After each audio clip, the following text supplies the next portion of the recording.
I'm embarrassed all the time. I think everything is so embarrassing. It was like And for it me, really, it like, was mostly applies I was very much of a quiet kid, so I didn't socialize with a lot of people. So Like, I just want to quiet my mind and just like live instead of overthinking. Holding on to the past, and just by like letting it go, since it could really like haunt you by just ruining. You are listening to Farewell, the Eulogy Project podcast. Hello, welcome back to Farewell, the Eulogy podcast. My name is Emily. I am the 11th grade Design for Life teacher. And today I have three wonderful guests with me. If you'd like to introduce yourselves. Hi, I'm Tyla. Ashlie. Thank you. So today we're going to be talking about the ideas that we had for our eulogy and what it's felt like writing and the process that, you know, it's hard to figure out exactly what you want to write about and how to get the words out. So if anyone would like to start off by sharing what their topic was and what the brainstorming or writing process was like. My topic was about like letting things go and not holding on to the past. The writing process, it was kind of difficult, but not in a way, because for like the eulogy part, I took inspiration from like an actual eulogy, so it was easy to do that part. Whose was it? My grandpa's. Oh, wow. Did you Yeah. write it? No, I didn't write it, but I took. Who wrote it? My aunt, I think. Yeah, but I took inspo from that. And in terms of like the topic overall, I guess it was just hard to put how I felt for all of those months, I guess, in words and not like seem repetitive at the same time. And I guess also try to show how I've grown and changed since then. What made you choose that topic, though?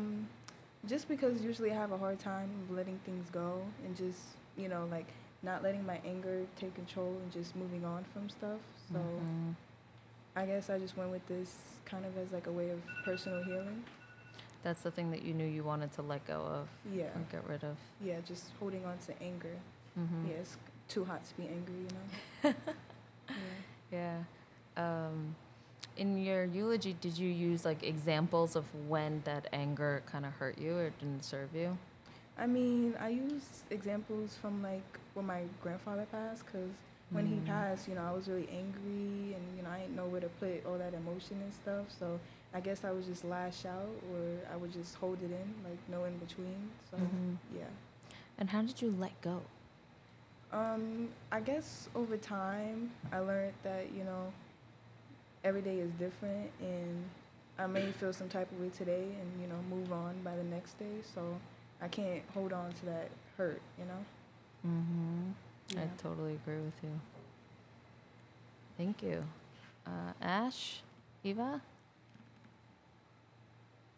Okay, mine was about anger and isolation.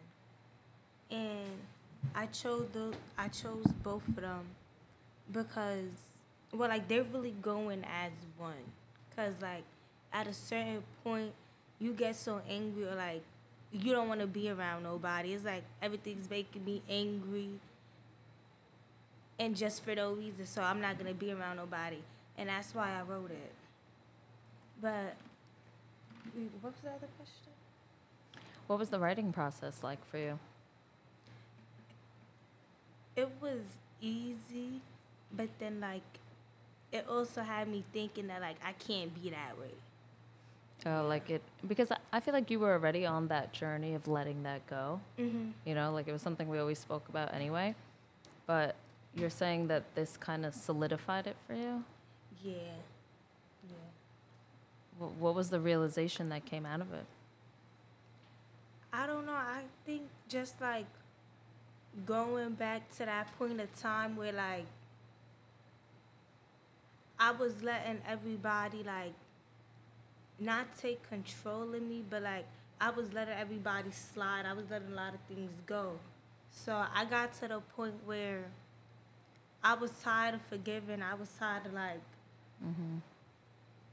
I don't know. I was tired of just, like, being a nice one.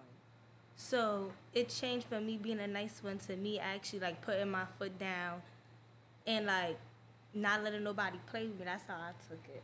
It's like self-respect, but in a way that doesn't let other people hurt you in the process. Yeah. Yeah. Because I think a lot of the time our anger really just comes from hurt, you know? And when we're hurt from other people, there is a vulnerability there. And it's a good practice to learn how to move on from that. What did you like realize at the end, your method for how to change?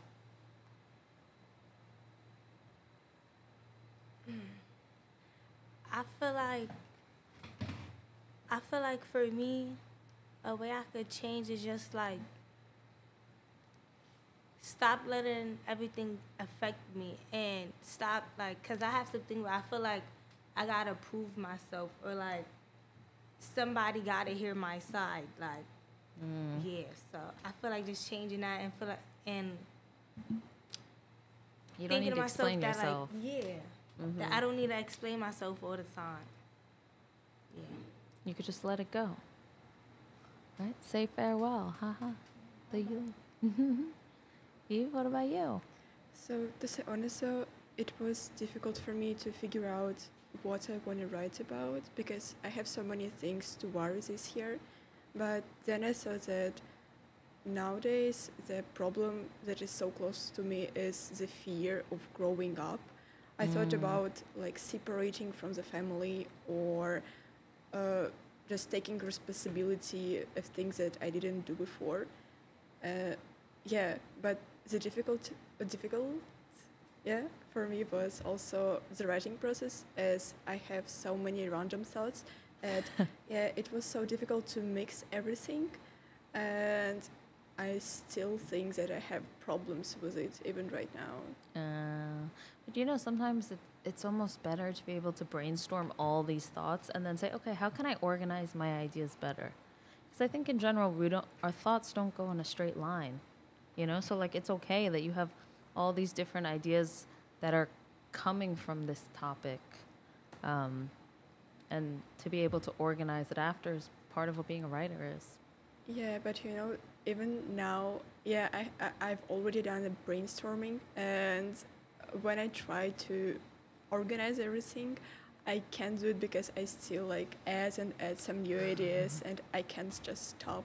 So You have so much to say about it. yeah. Based on what you've written so far, what is your kind of closure with this idea or way of coming to terms with the fact that you are going to eventually grow up and be independent? Can you repeat, please, with simple words? I don't get you. At the end of all of this writing, how do you accept what's the change? Like the change From being, I guess, a child to an adult.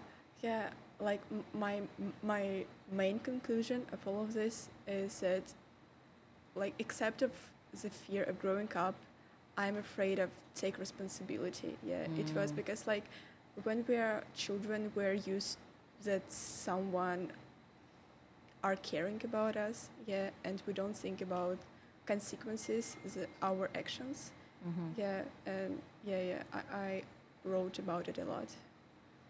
Interesting. So you figured out that there was a distinction. It wasn't just that you're not a kid anymore. It's that you're going to be solely responsible for so much more. Yeah.